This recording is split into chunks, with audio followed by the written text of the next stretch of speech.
नमस्कार।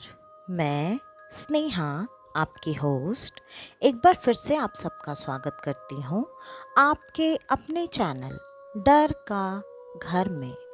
आज जो कहानी मैं आप सबके लिए लेकर आई हूँ वो कहानी एक ऐसी कहानी है जिसको सुनकर शायद आप सबके दिमाग में ये सवाल आ जाए कि क्या सच में यारी दोस्ती जैसी आज भी कोई चीज़ बची है, या फिर क्या हम सच में किसी के ऊपर आज आंख बंद करके भरोसा कर सकते हैं।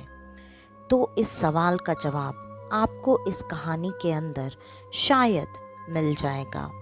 उससे पहले मैं अपने सारे दोस्तों को दिल से धन्यवाद देना चाहती हूँ कि हमारे सारे दोस्तों के प्यारे प्यारे कमेंट्स, फीडबैक्स के ही वजह से आज मैं इतना आगे बढ़ पा रही हूँ, और आगे भी मैं अपने सारे दोस्तों से यही उम्मीद रखूँगी कि वो हमेशा ऐसे ही मुझे सपोर्ट करते रहें और अपना प्यार मेरे साथ ऐसे ही बांटते रहें। तो चलिए बढ़ते हैं अब आज की इस कहानी की तरफ। आज की कहानी है स्मिता की। स्मिता जो कि एक ऐसी लड़की थी जिसने अपनी मेहनत से, अपनी लगन से, अपने हुनर से हर वो चीज़ पॉसिबल कर दिखाई थी जो कि पॉसिबल की जा सकती थी। मेरा कहने का मतलब ये है कि स्मिता हर एक चीज़ में अव्वल थी। स्मिता हर एक चीज़ को काफ़ी मन लगा कर किया करती थी, चाहे वो पढ़ाई हो, चाहे वो स्पोर्ट्स हो, या फिर घर के काम, या फिर और ऐसी कोई चीज़ जो कि लड़कियां करती हैं या फिर करना चाहती हैं। स्मिता इन सारे गुणों के साथ साथ भगवान की एक खूबसूरत देन भी थी। भगवान ने उसे काफ़ी फुर्सत से बनाया था। स्मिता देखने में भी काफ़ी खूबसूरत थी, जिसको कोई भी अगर एक बार देख ले तो वो दोबारा मुड़कर ज़रूर देखना चाहेगा। स्मिता की यही खूबसूरती, उसकी यही सारी खूबियाँ अब धीरे धीरे कुछ लोगों की नज़रों में खटकने लगी थी। स्मिता के परिवार में उसके माता पिता, स्मिता और उसका एक छोटा भाई था। स्मिता का परिवार ऐसे तो कहने के लिए बहुत बड़ा परिवार था, लेकिन वो ऐसे ही न्यूक्लियर फैमिली में रहा करते थे। परिवार बहुत बड़ा कहने का मतलब ये है कि उसके दादा, चाचा, चाची, मामा, मामी, सारे रिश्तेदार काफ़ी सारे थे। इस हिसाब से उसका परिवार बहुत बहुत ज़्यादा बड़ा था। उसके 4 चाचा थे, 3 मामा थे, और इन सब के बच्चे लगभग 2-2, 3-3 इस हिसाब से थे। इतने बड़े परिवार का परिचय तो मैं आपको दे भी नहीं सकती, लेकिन इस परिवार में एक सबसे खास है जिसका परिचय मैं आपको दूंगी, क्योंकि वो किरदार इस कहानी में बहुत ज़्यादा महत्व रखता है। स्मिता के जो सबसे छोटे चाचा थे, उनकी एक ही बेटी थी, और वो बेटी अपने परिवार की सबसे लाडली बेटी थी। उस लड़की को सब प्यार से छोटी छोटी ही बुलाया करते थे, लेकिन वो पता नहीं क्यों हमेशा स्मिता से दोस्ती रखने के साथ साथ कंपटीशन भी रखा करती थी। उसे स्मिता की हर एक चीज़ से काफ़ी लेना देना हुआ करता था, जबकि दोनों काफ़ी दूर दूर रहा करती थीं। फिर भी उसका एडमिशन उसी स्कूल में करवाया गया जहाँ पर स्मिता पढ़ा करती थी। वो स्मिता से 2 साल जूनियर थी। वो हर वक्त स्मिता के साथ ही रहा करती थी। स्मिता को भी इससे कोई दिक्कत नहीं थी, और ना ही स्मिता के बाकी के दोस्तों को। वो हमेशा स्मिता के साथ रहकर स्मिता के ही जैसे बिहेव करने की कोशिश किया करती थी। उसकी तरह चलना, उसकी तरह बाल रखना, उसकी तरह कपड़े पहनना और बाकी सारी चीज़ें। स्मिता को इस चीज़ से कोई दिक्कत नहीं थी। स्मिता हमेशा इन चीज़ों को इस तरीके से लिया करती थी कि अगर मेरी बहन है तो मेरे ही जैसी तो दिखना चाहेगी, और अगर वो मेरी तरह दिखने की कोशिश भी कर रही है तो इसमें गलत क्या है। स्मिता ने इन चीज़ों को कभी भी अदर वे में बिल्कुल नहीं लिया, लेकिन छोटी शायद वो इन चीज़ों को काफ़ी अदर वे में ही लिया करती थी। स्मिता टी को अपनी बहन के साथ साथ अपनी बहुत अच्छी दोस्त भी माना करती थी। स्मिता अक्सर छोटी के साथ मार्केट जाया करती, शॉपिंग किया करती, इवन पढ़ाई में भी वो उसकी काफ़ी ज़्यादा मदद किया करती थी, क्योंकि छोटी पढ़ाई में बहुत अच्छी नहीं थी। छोटी ट्यूशन्स तो लिया ही करती थी, लेकिन उसके साथ साथ वो ये कहती थी कि स्मिता दीदी, अगर आप मेरी हेल्प कर दोगे ना तो मैं आपकी तरह अच्छे नंबर लेकर आऊँगी, और आप मुझे अभी से पढ़ाओगे, मेरी अभी से मदद करोगे, तब तो मैं जब आपके जितनी बड़ी होंगी तो मैं भी आपके जैसी ही बहुत अच्छी हो जाऊँगी पढ़ने में। और स्मिता बहुत दिल से हमेशा छोटी के लिए सारी चीज़ें किया करती थी। अक्सर स्मिता के घर पर छोटी पूरी पूरी रात भी रुक जाया करती थी। ये सिलसिला ज़्यादातर स्मिता के ही घर पर चला करता था। छोटी के घर पर जाकर रहना, रुकना, ये चीज़ें बहुत कम ही हुआ करती थी, और ये सिलसिला ऐसे ही कुछ समय तक चलता रहा। लगभग अब छोटी क्लास 8 में पहुंच चुकी थी। स्मिता अपने 10th में टॉप करके अब स्टैंडर्ड 11 में पहुंच चुकी थी। स्मिता को अपनी पढ़ाई पर भी काफ़ी ध्यान देना था, लेकिन स्मिता हमेशा छोटी को बिल्कुल वैसे ही प्रायोरिटी दिया करती थी। लेकिन अब लगभग 2 हफ्ते बीत चुके थे। छोटी ना तो स्मिता से मिलने आया करती थी और ना ही स्मिता से पढ़ने के लिए। ये बात स्मिता को, उसकी माँ को, सबको थोड़ी अजीब तो लग रही थी, लेकिन स्मिता ने ज़्यादा ध्यान नहीं दिया और वो अपनी पढ़ाई और बाकी के कामों में वैसे ही लगी रही। स्कूल में भी अब जो कि हमेशा स्मिता से चिपकी रहती थी, वो अब स्मिता से एक डिस्टेंस मेंटेन करती थी। वो ज़्यादातर स्मिता के साथ अब नहीं रहा करती थी, और पूछने पर उसने स्मिता को ये रीज़न दिया कि दीदी, अब आपके 11 क्लास के पेपर्स हैं ना, तो अब आपको ज़्यादा मेहनत करनी पड़ेगी, ऐसा मुझे मम्मा ने बताया है। ये बात स्मिता को भी अच्छी लगी और सही भी। इस वजह से स्मिता ने ज़्यादा कुछ कहा नहीं। आज स्मिता को कुछ अजीब सा लग रहा था। स्मिता की तबीयत काफ़ी गड़बड़ लग रही थी। स्मिता काफ़ी बेचैन महसूस कर रही थी। उसने आज खाना भी ढंग से नहीं खाया। वो क्लास में जब पहुंची तब उसे काफ़ी ज़्यादा अजीब लगने लगा। उसने अपने टीचर से थोड़ी देर के लिए आराम करने के लिए पूछा। उसने बताया कि उसकी तबीयत बिल्कुल ठीक नहीं लग रही है। टीचर्स भी स्मिता की पढ़ाई की वजह से उसे बहुत अच्छे से जानते थे, और तो और सारे टीचर्स उसे काफ़ी ज़्यादा प्यार भी करते थे। सबको ये बात बहुत अच्छे से पता थी कि स्मिता पढ़ाई में कितनी अच्छी है, तो किसी बात के लिए कोई बहाना बनाना या एक्सक्यूज़ देना, ये तो स्मिता कभी कर ही नहीं सकती है। स्मिता ने जैसे ही अपनी तबीयत के बारे में बोलकर टीचर से आराम करने की परमिशन मांगी, टीचर ने तुरंत इस बात को काफ़ी सीरियसली लिया और उन्होंने स्मिता से उसकी तबीयत जानने के लिए कोशिश की, लेकिन स्मिता कुछ भी बता नहीं पा रही थी। ये बात सुनकर टीचर ने उस क्लास को छोड़कर सबसे पहले स्मिता के लिए एक लेडी टीचर को बुलाया और बुलाकर उनके साथ स्मिता को स्कूल के डॉक्टर के पास जाकर दिखाने के लिए बोला। वो टीचर स्मिता को लेकर डॉक्टर के पास पहुंच गई। आपको भी पता है, हर स्कूल में, कॉलेजेस में ज़्यादातर ऐसे डॉक्टर, मेडिकल रूम्स, सारी चीज़ें होती ही हैं। अब जब वो दोनों वहाँ पर पहुँच चुके थे, डॉक्टर ने अपने हिसाब से चेक किया उनको सारी चीज़ें नॉर्मल ही लग रही थीं। फिर डॉक्टर ने स्मिता को आराम करने के लिए कह दिया, लेकिन धीरे धीरे स्मिता को ऐसा लग रहा था जैसे उसकी तबीयत बहुत ज़्यादा बिगड़ती जा रही है। अभी भी उसे ये बिल्कुल नहीं समझ में आ रहा था कि उसे क्या हो रहा है। स्मिता को काफ़ी घबराहट हो रही थी, उसे सांस लेने में तकलीफ़ हो रही थी। उसे रह रह कर ऐसा लग रहा था जैसे कि उसके गले पर कोई ज़ोर से अपने पंजे कस रहा हो।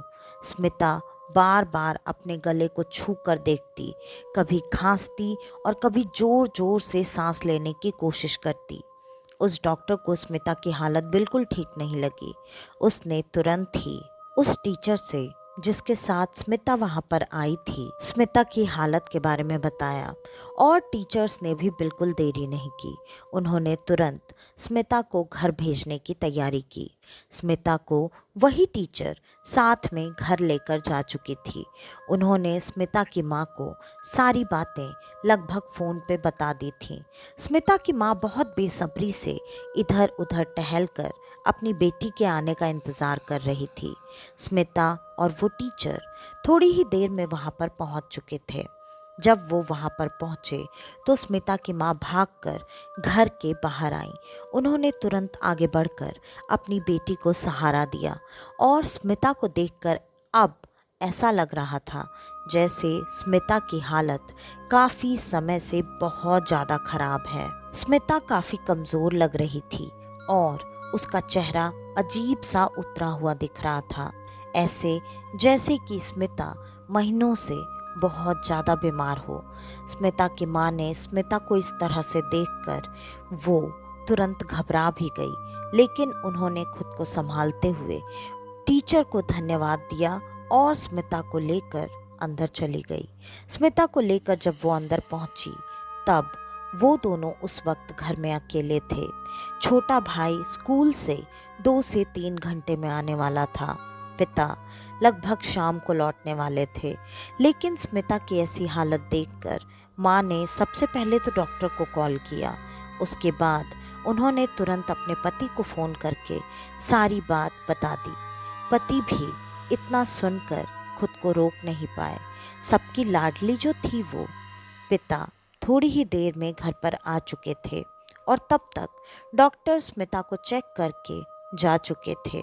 डॉक्टर ने भी चेक करके यही बताया कि स्मिता वैसे तो ठीक है, लेकिन अगर कल तक उसकी हालत ठीक नहीं होती है तो आप उसे हॉस्पिटल में लेकर आइए, मैं उसके कुछ टेस्ट करना चाहूँगा। और उन्होंने जो भी सुई दवाई उन्हें सही लगी वो स्मिता को दिया और वो जा चुके थे।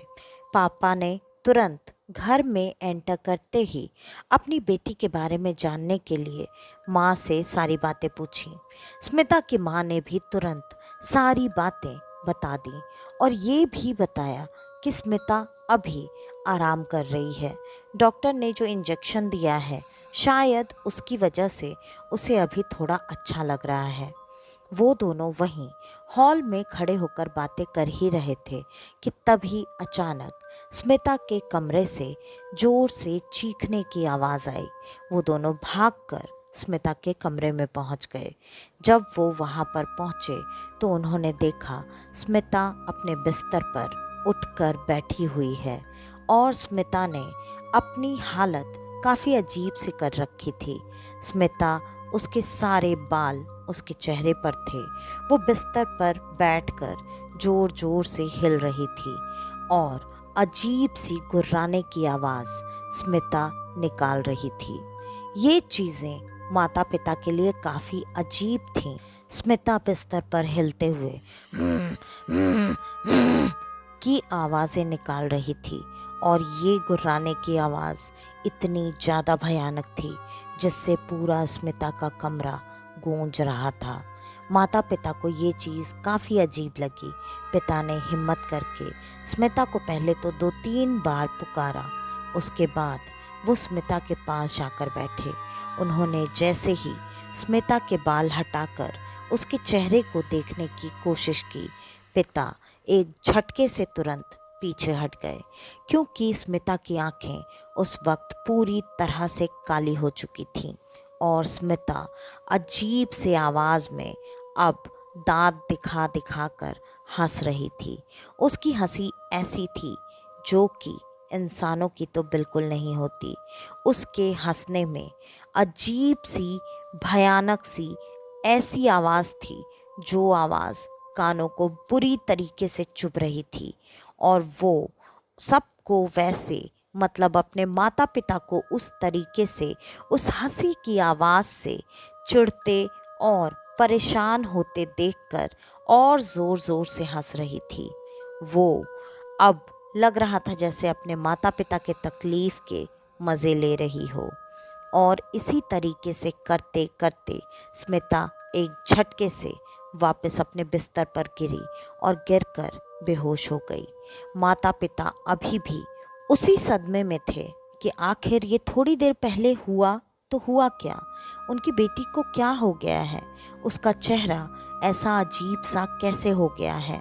स्मिता को देखकर ऐसा लग रहा था जैसे किसी ने स्मिता के शरीर से उसका आधे से ज़्यादा खून अंदर से खींच लिया हो। स्मिता काफ़ी कमज़ोर दिखने के साथ साथ काफ़ी अजीब सी भी दिख रही थी। और जब स्मिता वैसी भयानक हंसी हंस रही थी तो 2 बार उसकी माँ ने ये महसूस किया कि स्मिता के चेहरे में उन्हें अलग अलग 2 चेहरों की झलकियाँ दिखाई दी थीं, लेकिन उन्हें ये लग रहा था कि शायद ये उनका वहम हो। और फिर उन्होंने अब स्मिता को वैसे ही सोता छोड़कर दरवाज़ा बाहर से बंद किया। दोनों माता पिता बाहर आ चुके थे। दोनों अभी भी इतने ज़्यादा शौक में थे कि दोनों एक दूसरे से कुछ भी बात ना करते हुए वहीं बाहर हॉल में बैठकर एक दूसरे को लगातार देख रहे थे, ऐसे जैसे वो दोनों एक दूसरे से कई सारी बातें करना चाहते हैं, कई सारे सवाल पूछना चाहते हैं, लेकिन वो चाह कर भी ऐसा नहीं कर पा रहे थे क्योंकि वो इतने ज़्यादा शौक में थे। थोड़ी देर में जैसे तैसे स्मिता की माँ ने खुद को संभाला और अंदर किचन में जाकर पानी लेकर आई। उन्होंने अपने पति को भी पानी पिलाया, खुद भी पानी पिया। उसके बाद थोड़ी देर तक लंबी लंबी सांसें लेने के बाद जब उन दोनों ने खुद को नॉर्मल किया, तब वो दोनों अब इस बारे में बात कर रहे थे। स्मिता की माँ ने अपने पति को वो बात भी बताई कि उन्होंने कैसे 2 अलग अलग अजीब से चेहरे की झलकियाँ स्मिता के चेहरे में देखी थी। इस बात को सुनते ही पिता थोड़े से और गंभीर हो गए। उन्होंने कहा, मुझे ये सब कुछ ठीक नहीं लग रहा है। मेरे हिसाब से कहीं हम जो सोच रहे हैं ऐसा कुछ ना होकर कुछ और तो नहीं। इस पर स्मिता की माँ ने उनसे थोड़ा हिचकिचाते हुए पूछा, आप क्या बोलना चाह रहे हैं? आपको क्या लग रहा है? इस पर स्मिता के पिता ने एक गहरी नज़रों से अपनी पत्नी की तरफ देखा और धीरे से कहा, कहीं स्मिता पर किसी का साया तो नहीं? ये बात सुनते ही स्मिता की माँ ने काफ़ी शॉक्ड होकर खुद के चेहरे को दोनों हाथों से ढक लिया और फूट फूट कर रोने लगी। उन्होंने कहा, नहीं, हमारी बेटी के साथ ऐसा नहीं हो सकता। हमारी बेटी ने तो किसी का कुछ बिगाड़ा ही नहीं है, और तो और हमारी किसी से दुश्मनी भी नहीं है, तो हमारी बेटी के साथ ऐसा कैसे हो सकता है, या हमारी बेटी के साथ कोई ऐसा क्यों करेगा? आप कहना क्या चाहते हैं? मुझे ये सब कुछ भी ठीक नहीं लग रहा है। इस पर स्मिता के पिता ने अब उनके करीब आकर थोड़ा उनको संभालते हुए कहा, मैं ये नहीं कह रहा हूँ कि ऐसा ही है, लेकिन ये चीज़ें मुझे बिल्कुल भी नॉर्मल नहीं लग रही। तुमने देखा ना, स्मिता जिस तरीके से हंस रही थी और उसके हंसी में जो भयानक आवाज़ थी, वैसी हंसी आज तक हमारी बेटी ने कभी हंसी है क्या? या फिर जैसा तुम बता रही हो कि तुम्हें उसके चेहरे में अजीब अजीब से दो चेहरे दिखाई दिए। ऐसा आज तक कभी हुआ है क्या? और हम इन चीज़ों को वहम बोलकर टाल नहीं सकते। हम हमारी बेटी के लिए किसी भी तरह का कोई भी रिस्क नहीं ले सकते हैं। तुम अब ये सोचो कि हमें अपनी बेटी के लिए क्या करना है। इस पर माँ ने खुद को संभालते हुए, खुद की हिम्मत को जुटाते हुए तुरंत अपने पति से कहा, हाँ, मैं एक ऐसे पंडित जी को जानती हूँ जो इन सब चीज़ों में बहुत सारा ज्ञान रखते हैं। चलिए हम अभी चलते हैं उनके पास।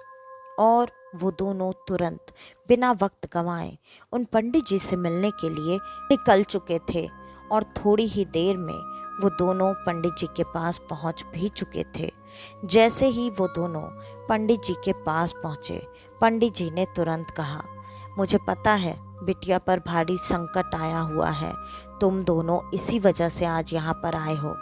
ये बात सुनते ही स्मिता की माँ, जो अब तक खुद के हिम्मत को जैसे तैसे बांधे हुई थी, एक बार फिर से उनकी आंखें नम हो गईं। उनके आंखों से लगातार आंसू बह रहे थे। उन्होंने हाथ जोड़कर पंडित जी के सामने रिक्वेस्ट करते हुए कहा, पंडित जी, हमारी मदद कीजिए। हमें तो कुछ समझ में नहीं आ रहा है कि हमारी बेटी के साथ ये क्या हो रहा है। आज सुबह तक तो वो बिल्कुल ठीक थी, अब ऐसा क्या हो गया? अचानक उसे ऐसा कैसे हो सकता है? इस पर पंडित जी ने उन दोनों को हिम्मत बंधाते हुए कहा, तुम दोनों बिल्कुल भी चिंता मत करो, बिटिया को कुछ नहीं होगा। वैसे भी तुम जैसे माता की भक्ति करती हो, माँ तुम्हारी झोली कभी भी खाली नहीं रहने देंगी। चलो हम तुम्हारे घर चलते हैं। वो दोनों पंडित जी के साथ तुरंत थोड़ी ही देर में अपने घर पर पहुंच चुके थे। स्मिता अभी तक अपने कमरे में बिल्कुल वैसे ही शांत पड़ी हुई थी, लेकिन जैसे ही पंडित जी उसके कमरे में एंटर हुए, स्मिता फिर से एक बार वैसे ही उठकर बैठ गई और ज़ोर ज़ोर से उसी तरह से हंसते हुए पंडित जी को बोलने लगी, तू तू रोकेगा मुझे? मुझे कोई नहीं रोक सकता। मुझे आदेश मिला है, मैं इसे लेकर ही जाऊंगा। मैं भी इसे लेकर ही जाऊंगी। ऐसे दो दो अलग आवाज़ों में स्मिता बार बार एक ही बात को दोहरा रही थी। पंडित जी ने उसके किसी भी बात पर कोई ध्यान नहीं दिया और उन्होंने अपने मंत्रों का उच्चारण जारी रखा। पंडित जी अपनी क्रियाएं करते जा रहे थे। लगातार स्मिता जोर जोर से चीख रही थी, चिल्ला रही थी। पंडित जी ने रास्ते में ही माता पिता दोनों को सारी बातें लगभग समझा दी थी कि ऐसी क्रिया में आपकी बच्ची को कोई कष्ट नहीं होगा, लेकिन चिल्लाने के लिए आपकी बच्ची के ही शरीर को माध्यम बनाया जाएगा। तो आप दोनों इन चीज़ों से बिल्कुल भी परेशान ना हो। अगर आप इन चीज़ों को नहीं देख सकते, नहीं बर्दाश्त कर सकते, तो आप दोनों मेरे साथ उस कमरे में बिल्कुल ना रहें। माता पिता ने इस बात से साफ साफ इनकार कर दिया। उन्होंने कहा, हम अपनी बच्ची को ऐसी हालत में छोड़कर कहीं दूर बिल्कुल नहीं रह सकते, इसलिए हम आपके साथ वहीं उसी कमरे में रहेंगे।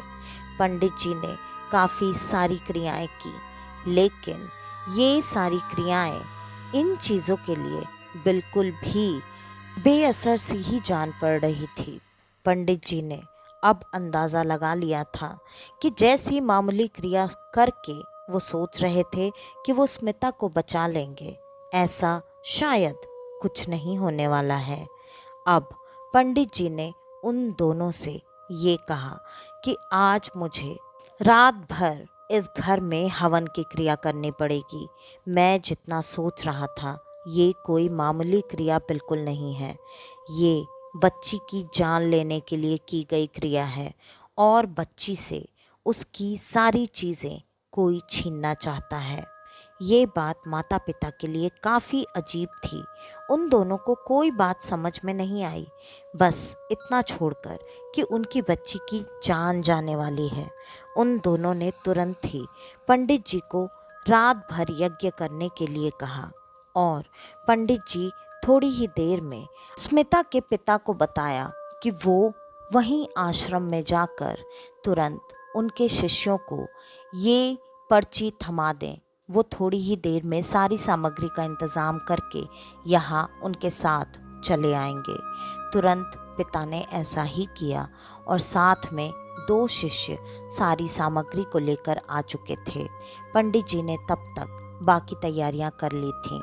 तुरंत हवन बिना देरी किए शुरू कर दिया गया था। हवन जब हो रहा था तब उन लोगों ने पहले ही स्मिता को उसके कमरे में रस्सियों से बांध दिया था। स्मिता लगातार चीख रही थी, चिल्ला रही थी। वो जितना जोर लगा रही थी, लग रहा था जैसे वो पूरे पलंग को रस्सियों के साथ तोड़कर वहाँ से भाग जाना चाहती है। लेकिन शायद इसमें पंडित जी ने कुछ मंत्रों का असर भी डाला था, जिसके वजह से स्मिता सिर्फ चीखना चिल्लाना, थोड़ा बहुत उछल कूद ही कर पा रही थी। बाकी वो कुछ भी करने में असमर्थ थी। आखिरकार पंडित जी ने वो रात भर की हवन क्रिया संपन्न की। सुबह होते होते स्मिता शांत तो हो गई थी, लेकिन पंडित जी जब हवन से उठे तब उन्होंने साफ साफ बताया कि स्मिता पर ये क्रिया किसी आपके बहुत करीबी ने की है, जो कि पूरी तरह से स्मिता को बर्बाद करने के लिए है। और इस क्रिया के लिए आपके उस करीबी ने स्मिता के कुछ अंतर वस्त्रों का इस्तेमाल किया है। इस क्रिया से जिस पर भी ऐसा कोई काला जादू किया जाता है, हर हाल में उसकी मौत निश्चित ही होती है। लेकिन स्मिता पे ये क्रिया सिर्फ मारने के लिए नहीं, बल्कि उसके सारे गुणों को, उसकी खूबसूरती को अपने ऊपर लेने के लिए भी ये क्रिया की गई है। तो ये क्रिया थोड़ी मारन क्रिया से विभिन्न है और इस क्रिया को मैं सिर्फ इस एक यज्ञ से विफल नहीं कर सकता। इसके लिए स्मिता को मेरे साथ अब मेरे आश्रम में चलना पड़ेगा। वहाँ पर 1 हफ्ते की क्रिया करने के बाद मैं स्मिता को अपने देव स्थान पर लेकर जाऊंगा और स्मिता को इन चीज़ों से पूरी तरह से छुटकारा पाने में लगभग 1 महीना लग जाएगा। तो आप दोनों भी कृपा करके मेरे साथ चलें। माता पिता ने एक बार भी किसी बारे में बिल्कुल नहीं सोचा। वो तुरंत वहाँ से स्मिता को लेकर पंडित जी के साथ चले गए और पंडित जी ने जैसा जैसा बताया था वैसे वैसे सारी क्रियाएं लगभग 1 महीने तक चलने के बाद स्मिता की जान बच पाई और स्मिता इन चीज़ों से आज़ाद हो पाई। आज स्मिता अपनी ज़िंदगी अच्छे से बिता रही है, लेकिन इस क्रिया को करने की वजह से जिसने ये क्रिया स्मिता पर की थी, उसकी ज़िंदगी अब काफ़ी पहले से भी ज़्यादा मुश्किल हो चुकी है। ये मुझे आप सबको बताने की ज़रूरत तो नहीं कि ये क्रिया किसने की थी, फिर भी मैं आप सबको बताती हूँ। स्मिता की वो छोटी चचेरी बहन जो कि उसके घर पर आकर रहना किया करती थी, वो पूरी तरह से स्मिता की तरह ही बनना चाहती थी। इसी पागलपन में उसने और उसकी माँ दोनों ने मिलकर स्मिता के ऊपर ये भयानक क्रिया की थी और इस क्रिया के ख़त्म होने के लगभग 3 महीने के बाद उन दोनों की हालत काफ़ी अजीब हो गई। स्मिता की चाची तो फिर भी आज चलने फिरने में सक्षम है, लेकिन छोटी पूरी तरह से बिस्तर पर पड़ी हुई है और उसकी मदद करने के लिए ऐसे कोई गुरु, ऐसे कोई बाबा तो मिलने से रहे। तो आज की ये कहानी यहीं पर ख़त्म होती है। आपको हमारी आज की ये कहानी कैसी लगी, हमें कमेंट करके ज़रूर बताइएगा। और अगर आपको हमारी ये कहानियाँ पसंद आती हैं तो ज़्यादा से ज़्यादा हमारी इन कहानियों को शेयर करें, ताकि मेरी थोड़ी सी मदद हो पाए और मैं अपने दोस्तों से इतनी उम्मीद तो रख ही सकती हूँ।